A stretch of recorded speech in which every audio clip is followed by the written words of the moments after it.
Good morning, Nick. I hope I still am SNP Westminster leader. I think you've just given me my obituary. Oh, well, nobody is anything until they get elected, until the voters say that they are. That was my only point, Indeed, really. indeed. Now, we heard, Nicola, you may not have done, but we heard your leader and the First Minister of Scotland say a little bit earlier on that she wanted to stop the trade deal that would be done in the future with the United States, leading to the privatisation of the NHS. Can you just clarify to me, why would any government voluntarily agree to increase the price of drugs in this country, given that it would be a huge waste of money and deeply unpopular? Why would any Tory government agree to that, let alone any other government? Well, of course, that's an absolutely key question, but the fact remains is that Donald Trump keeps telling people it's America first, and both he and his health secretary have said that we need to get to a situation that others in other parts of the world are paying a higher price for US pharmaceuticals, for US medicine. So all the evidence is there, Nick. But that's the evidence of what Donald Trump wants, not of what any government would do. It's not very complicated, Mr. Blackford. What you do is you say, if you're in government, I know you'd like that. Here's the answer. No.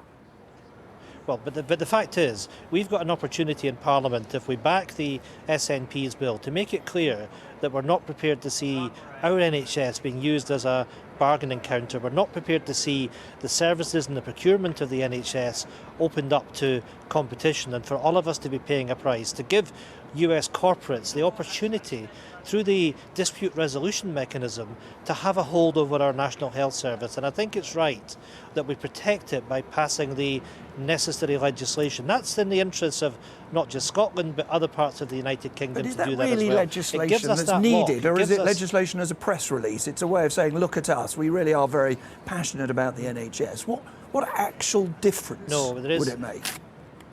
It makes a huge difference, Nick, because there is a threat to the NHS, and we don't trust Boris Johnson. We know that from everything he's done over the course of the last few months. We need to make sure that in those trade negotiations, if he is Prime Minister, that he doesn't bargain away the NHS, which is so critical to all of us, something that we've all relied on over the course of the last 70 years. Who's responsible for the NHS in Scotland? Well, we are. You are. You're responsible for the NHS in Scotland, and thank goodness. And thank goodness. Well, you've missed your waiting time targets, haven't you, Mr. Blackford? 2 out of 8 are the only ones that have been met. Is it possible that you quite like to talk about the Tories in the NHS because you'd rather not talk about the SNP's record actually running the health service? I will happily talk about the SNP's record over the NHS in Scotland, and the fact is, public satisfaction with the NHS in Scotland is higher than it is in England and Wales. Waiting times for A&E has been better in Scotland than any other part of the United Kingdom consistently over the course of the last 4 years.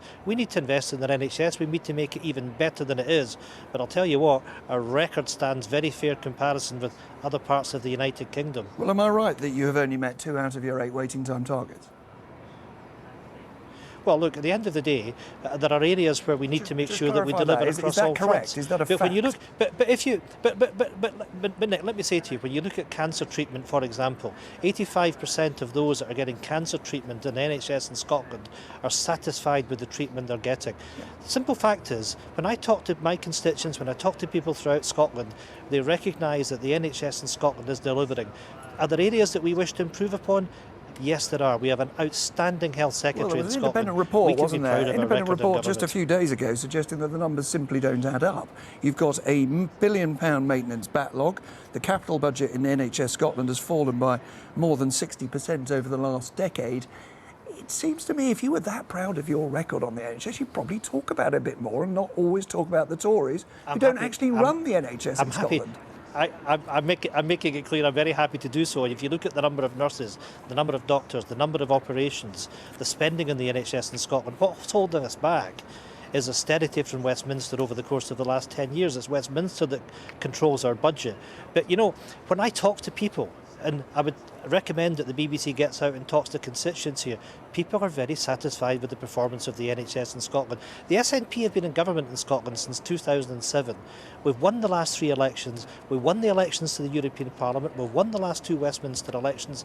Why? Because the people in Scotland see the SNP getting on with the day job. And I'm really looking forward to the opportunity to put ourselves in front of the electorate over the course of the next few weeks on the basis of standing up for Scotland, on the basis of stopping Brexit. And if people want to judge us on the performance of the government in Edinburgh, I'm very happy happy to have that debate. You will know the old phrase that imitation is the sincerest form of flattery.